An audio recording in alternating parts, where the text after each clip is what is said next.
সুপ্রিয় নবম দশম শ্রেণীর শিক্ষার্থীবৃন্দ, সবাইকে স্বাগতম বাংলা দ্বিতীয় পত্র অনলাইন ক্লাসে। তোমরা নিশ্চয়ই তোমাদের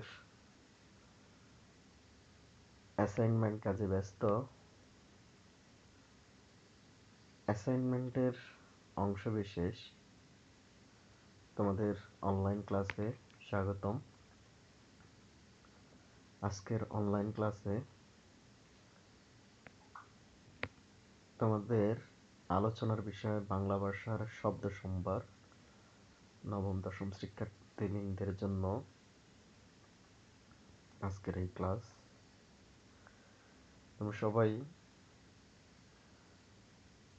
মোবাইল ফোন, বই, খাতা, কলম নিয়ে নীরবে একাকী রুমে ক্লাসটি মনোযোগ সহকারে উপভোগ করার জন্য আহ্বান করছি।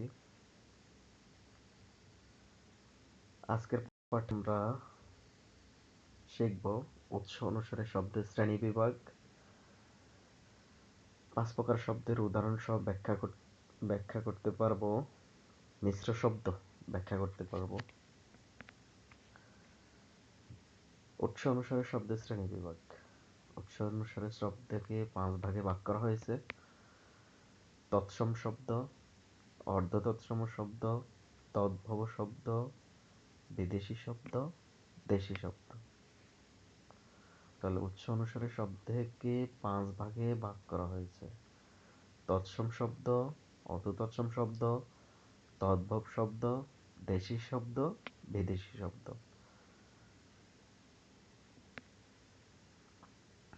আমরা এখন তৎসম শব্দ নিয়ে আলোচনা করব। তৎসম শব্দ, তৎ মানে হচ্ছে তার, সম মানে হচ্ছে সমান। তার বলতে এখানে বোঝানো হচ্ছে সংস্কৃত শব্দগুলোকে। তৎ বলতে বোঝানো হচ্ছে তার, তার মানে সংস্কৃত, সম মানে সমান, মানে সংস্কৃতের শব্দগুলোই তৎসম শব্দ। যেসব শব্দ সংস্কৃত ভাষা থেকে সরাসরি বাংলা ভাষায় এসেছে এবং যাদের রূপ পরিবর্তিত হয়নি, মানে সরাসরি সংস্কৃত থেকে বাংলা ভাষায় ঢুকে পড়েছে, বাংলা ভাষায় যেসব সংস্কৃত ভাষাগুলো ব্যবহার করা হচ্ছে তাকে তৎসম শব্দ বলে।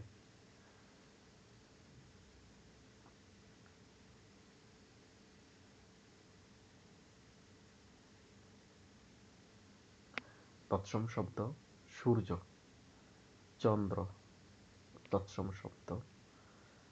আমরা তারপরে তৎসম, অর্ধ তৎসম, তদ্ভব এর পার্থক্যগুলো পরে বুঝবো। আগে সংজ্ঞাটা তোমরা দেখে নাও, সংজ্ঞাটা ভালো করে বুঝে নাও। তৎসম শব্দ মানে সংস্কৃত, তৎ মানে তার, সম মানে সমান।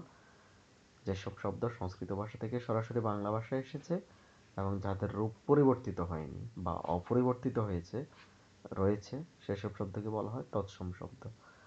মানে সংস্কৃত শব্দগুলো আমাদের অনেক আগেই কবি সাহিত্যিকরাও ব্যবহার করেছেন, অনেক বছর আগে। সেই শব্দগুলো বাংলা ভাষায় সরাসরি যখন ব্যবহৃত হচ্ছে তখন সেটাকে তৎসম শব্দ নামকরণ করা হয়েছে। অর্ধ তৎসম শব্দ: বাংলা ভাষায় কিছু সংস্কৃত শব্দ কিঞ্চিত পরিবর্তিত হয়ে বাংলা শব্দে ব্যবহৃত হয়, সেগুলো হলো অর্ধ তৎসম শব্দ। অর্ধ মানে অর্ধেক, তার মানে কিছুটা কিঞ্চিত পরিবর্তন, কিছুটা পরিবর্তন হয়ে সংস্কৃত শব্দগুলো কিছুটা পরিবর্তন হয়ে বাংলা ভাষায় ব্যবহৃত হয়েছে, সেই জন্য সেগুলোকে বলা হয় অর্ধ তৎসম শব্দ। যেমন গৃহিণী তৎসম শব্দ, সেটা অর্ধ তৎসম হিসেবে বাংলা ভাষায় ঘিন্নি আকারে ব্যবহার হচ্ছে। গৃহিণী তৎসম, অর্ধ তৎসমে ঘিন্নি।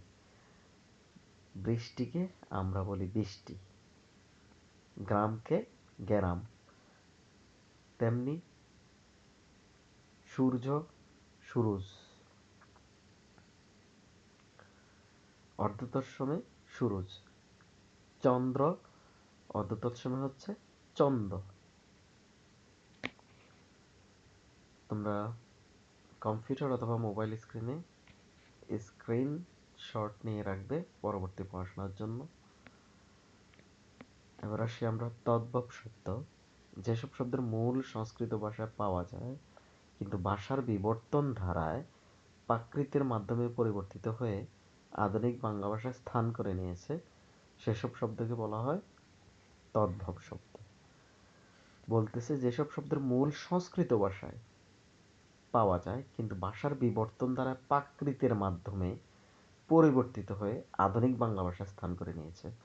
আসলে সব কিছুই হলো সংস্কৃত ভাষা, তার থেকে কিছুটা পরিবর্তন, আর অর্ধ তৎসমে হলো কিছুটা পরিবর্তন, আর তদ্ভবে হলো প্রাকৃতের মাধ্যমে, মানে বিবর্তনের মাধ্যমে বাংলা ভাষায় এসেছে, সেগুলোকে তৎসম শব্দ বলে। যেমন বধূ সংস্কৃত শব্দ, বহু প্রাকৃত হয়ে বউ আকারে আসছে। বধূ যখন বউ বলি আমরা, সেটা তখন তদ্ভব শব্দ, কিন্তু মূল শব্দটা হচ্ছে সংস্কৃতের বধূ, যা আমরা অনেকেই এখনো ব্যবহার করি। আর বাংলা ভাষায় যেটাকে আমরা বলি বউ। মৎস্য, যেমন মৎস্য, মৎস্য প্রাকৃতের মাধ্যমে ছিল মৎস্য। আর তদ্ভব শব্দে সেটার আধুনিক নাম মাছ। তেমনি আমি আগেও বলেছি চন্দ্র, চন্দ্রের প্রাকৃত বা অর্ধ তৎসম, প্রাকৃত বলতে অর্ধ তৎসম কিছুটা পরিবর্তন, তারপরে নতুন শব্দের রূপান্তর, সেটা হচ্ছে চন্দ্র, চন্দ্রটা হয়ে গেছে চাঁদ।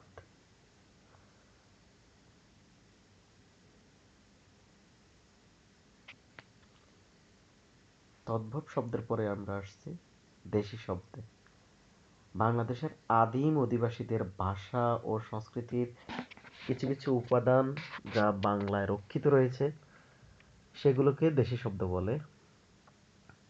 বাংলাদেশের আদিম অধিবাসী মানে প্রাচীনকালে যে অধিবাসীগুলো ছিল তাদের ভাষা ও সংস্কৃতির কিছু কিছু উপাদান যা বাংলায় রক্ষিত রয়েছে সেগুলোকে দেশি শব্দ বলে। যেটা বাংলাদেশের দেশীয় শব্দ, বাংলাদেশের আদিম অধিবাসী মাধ্যমেই আমাদের রক্ষিত রয়ে গেছে, সেগুলোকে দেশি শব্দ বলে। ডাব, চুলা, কুলা, এগুলো আমাদের দেশি শব্দ। তারপরে আরো কিছু শব্দ রয়েছে আরবি, বিদেশি শব্দের মধ্যে কয়েক ধরনের: আরবি, পার্সি, পর্তুগিজ, ফরাসি,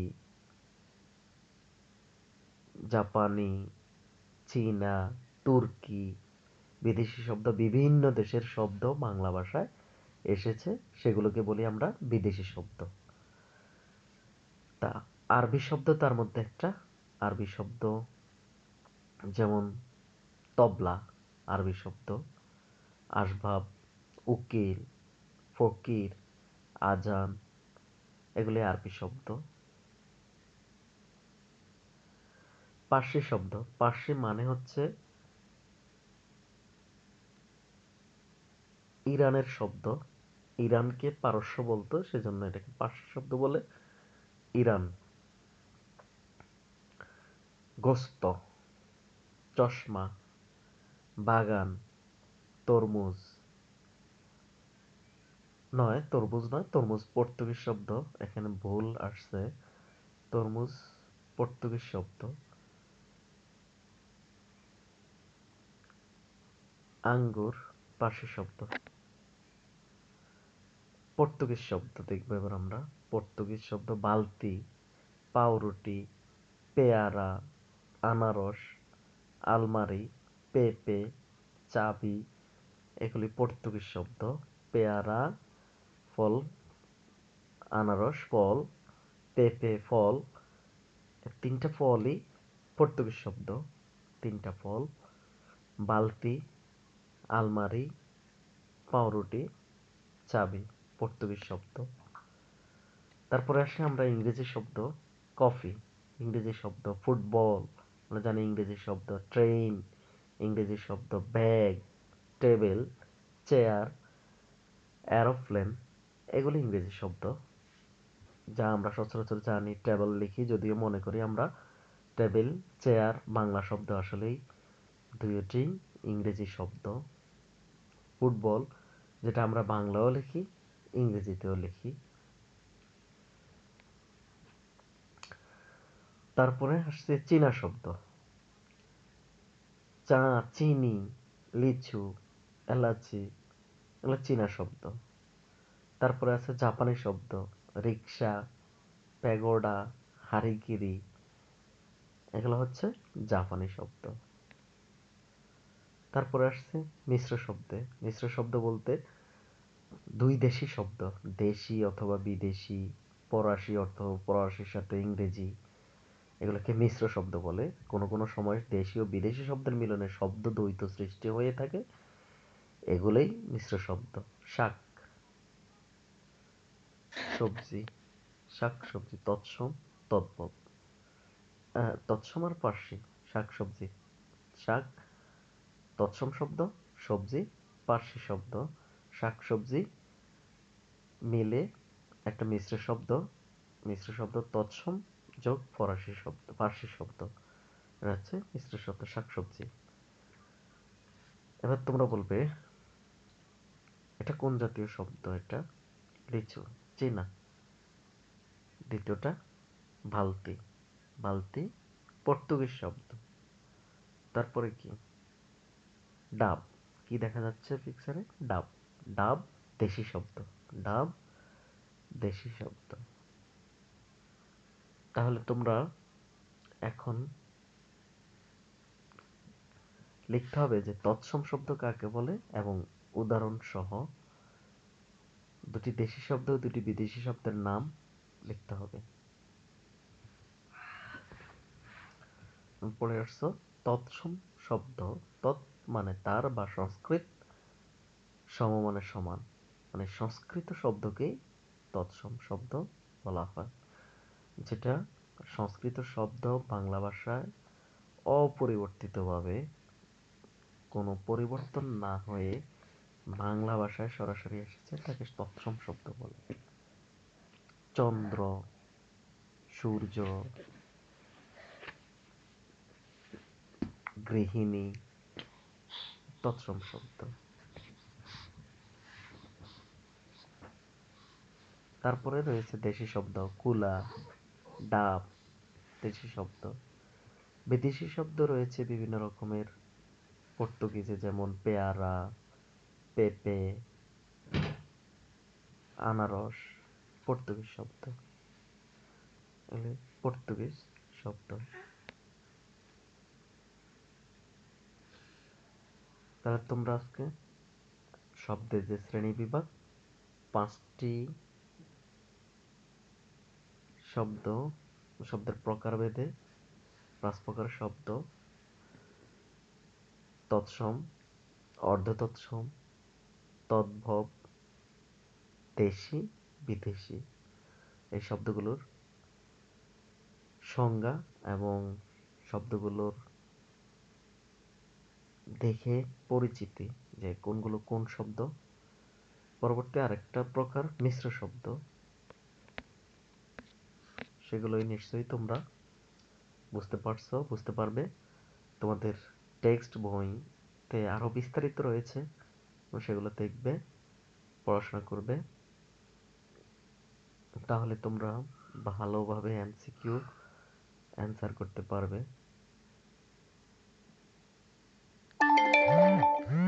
পরবর্তী সময়ে তোমাদের বোঝার কোনো সমস্যা হলে আমাকে মেসেঞ্জারে অথবা মোবাইল ফোনে নক করবে।